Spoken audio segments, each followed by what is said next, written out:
Hi, welcome to my kitchen. Today we're going to be making another traditional Puerto Rican meal. It is called Picadillo. I'm talking about the inside of an empanada. When you bite into that empanada and you have ground beef and tomato sauce and bite-sized pieces of potatoes with olives. It's the same thing, only we're going to put it over rice.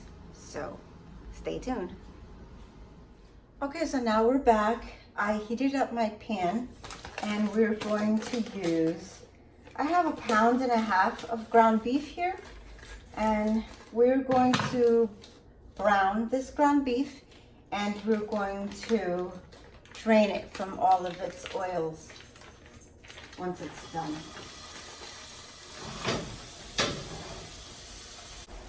And that is what your meat should look like. And we're going to strain it and get all of the excess fat out of there.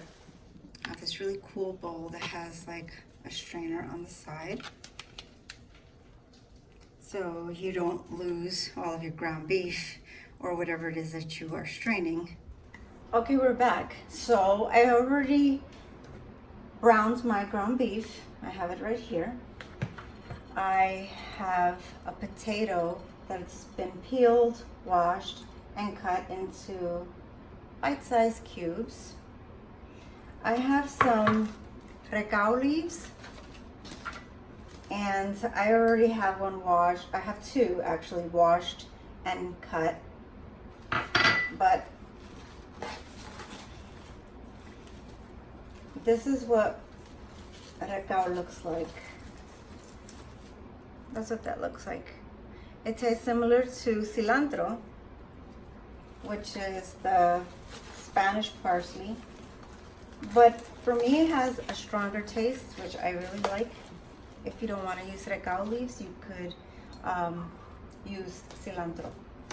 And then, of course, we have our sofrito, our tomato sauce. We're always going to start off with sofrito and tomato sauce. And then the seasonings is salt, pepper, garlic, oregano, cumin, and a pack of sazon. Okay, so let's get started. I already have my pan heating.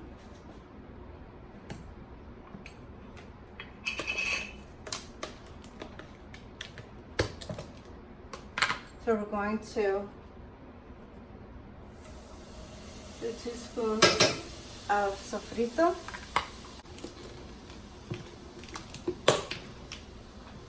And this is about 1/2 can of tomato sauce. I'm just gonna put it all in there. Oh, this smells so great. So now what we're going to do is we are going to stir this sofrito in with the tomato sauce.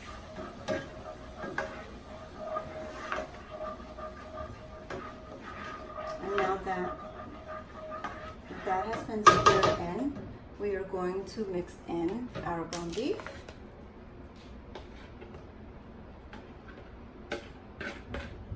It's really important that you strain your ground beef because you don't want it greasy.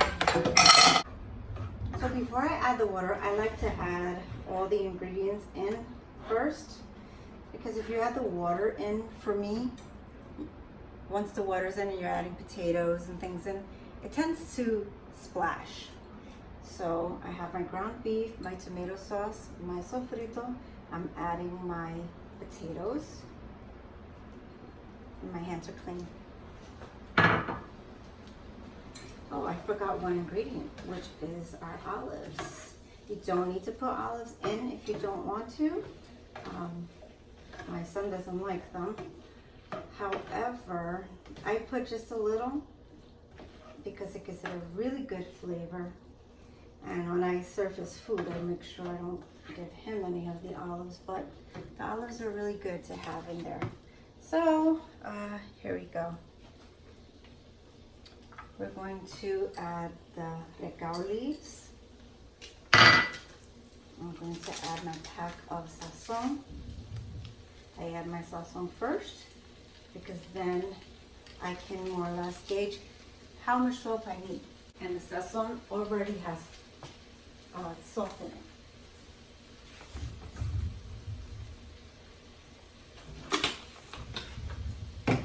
It's about two tablespoons of garlic, a quarter of a teaspoon of cumin, an eighth of a teaspoon of oregano, a teaspoon of black pepper, or to your taste. Okay, I have about 5 olives. I'm not gonna overdo it.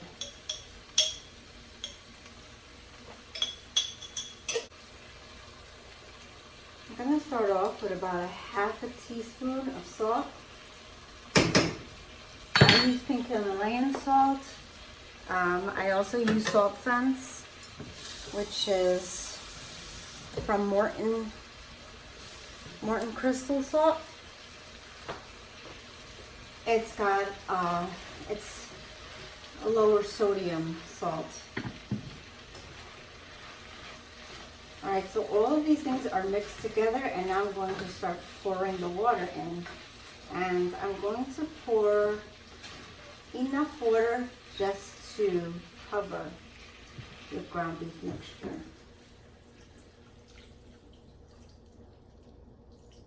It's not going to be soupy, it's just enough.